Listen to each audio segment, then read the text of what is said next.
Hit बस news में आप सभी दर्शकों का स्वागत है। मैं हूं आपके साथ प्रतिमा सा। देखिए आज की खास रिपोर्ट।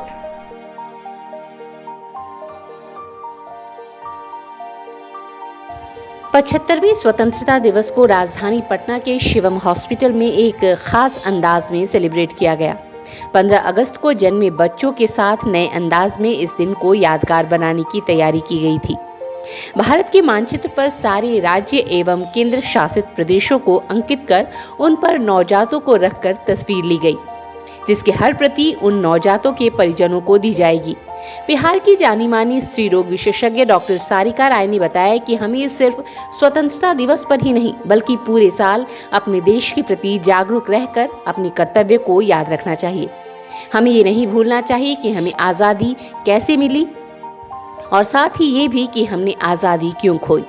इस मौके पर जानी मानी स्त्री रोग विशेषज्ञ पद्मश्री डॉक्टर शांति राय, डॉक्टर हिमांशु राय समेत कई लोग मौजूद थे।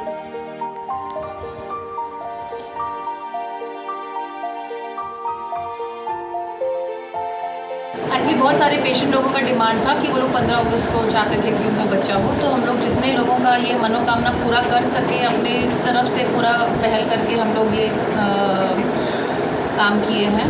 एंड इन सबका नाम हम लोग अमृत ही रखे हैं। और इस ओकेजन में हम ये समाज को मैसेज देना चाहते हैं, इंडिया को ये मैसेज देना चाहते हैं कि हम लोगों को जो हर आज़ादी के दिन हम लोग को एक चीज़ याद रखना है। सबको ये बोलता है कि आज़ादी के दिन ये याद रखिए कि कितना सैक्रिफाइस हुआ, कितना खून बहा, कौन क्या किया, कौन क्या नहीं किया, हम लोग अपना आज़ादी कैसे पाए। और मेरा मानना है कि हम लोगों को हर आज़ादी के दिन ये शिक्षा मिलनी चाहिए कि हम आज़ादी कैसे खोए और वो गलती हमको नहीं करना है, क्योंकि हम लोगों को हर बार सिखाया जाता है कि कैसे आज़ादी पाते हैं, कैसे पाते हैं, कैसे पाते हैं। नहीं, हम कैसे नहीं खोए।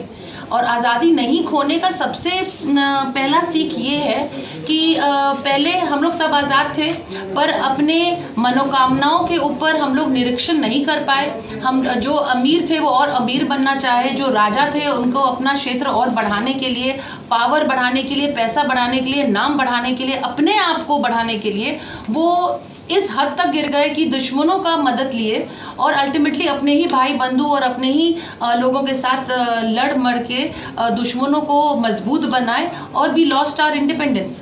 तो ये चीज़ हमेशा हर इंडिपेंडेंस डे में इस चीज़ को स्ट्रेस करना चाहिए। और हम देख रहे हैं कि धीरे धीरे एग्जैक्टली हम लोग उसी ट्रेंड में वापस जा रहे हैं। कौन मंत्री बनेगा, कौन प्रधानमंत्री बनेगा, पद मिलेगा नहीं मिलेगा, नौकरी मिलेगी नहीं मिलेगी, ये नहीं, हम लोगों को फिर वापस उस गंदगी में हम लोग गिर रहे हैं। इससे हम लोग अभी तुरंत बचें। अपना जो भी हम लोगों को पद मिला नहीं मिला, कम से कम आप इंसान हैं, 2 हाथ हैं, मेहनत कर सकते हैं।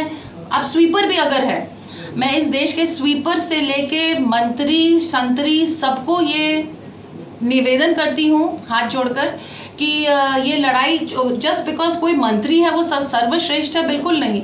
भगवान डिसाइड किए कि उसका नसीब वैसा था। किसी का नसीब ना आप छीन सकते हैं ना किसी को दे सकते हैं। अपना कर्म अच्छे से करें, जिस भी क्षेत्र में आप हैं अपना कर्म अच्छे से करें और बाकी सब ईश्वर पे छोड़िए।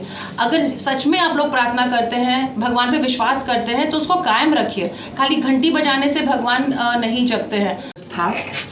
आज़ादी का अमृत महोत्सव का दिन, और इस दिन जितनी गर्भवती माताएं थी वे जिनका भी करीब करीब समय कंप्लीट हो चुका था, सब के सब चाहते थे कि उनका उसी दिन जन्म हो, क्योंकि यह दिन 75 वर्षों के बाद में आया था और पूरे देश भर के लिए यह एक बहुत बड़ी चीज़ थी। सबों ने अपनी अपनी जगह पर अपना अपना जश्न मनाया। तो इस तरह से कल इस अस्पताल में करीब 23 माताओं ने बच्चों को जन्म दिया और वे सभी बच्चे बहुत ही भाग्यशाली हैं।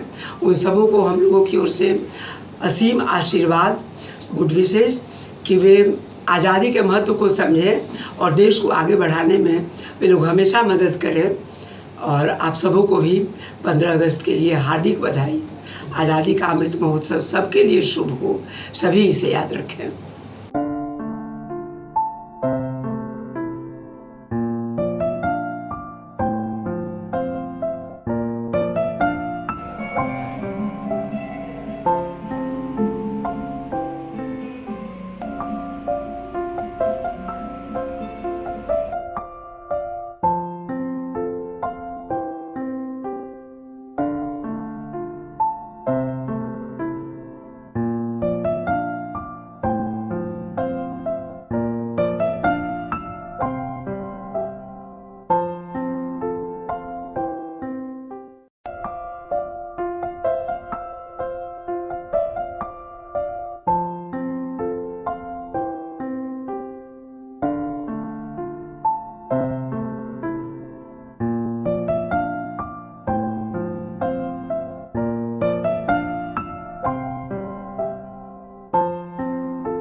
देश दुनिया की खबरों से अपडेट रहने के लिए देखते रहिए स्ट्रीट बस। यदि आपने हमारे चैनल को सब्सक्राइब नहीं किया है तो आज ही सब्सक्राइब करें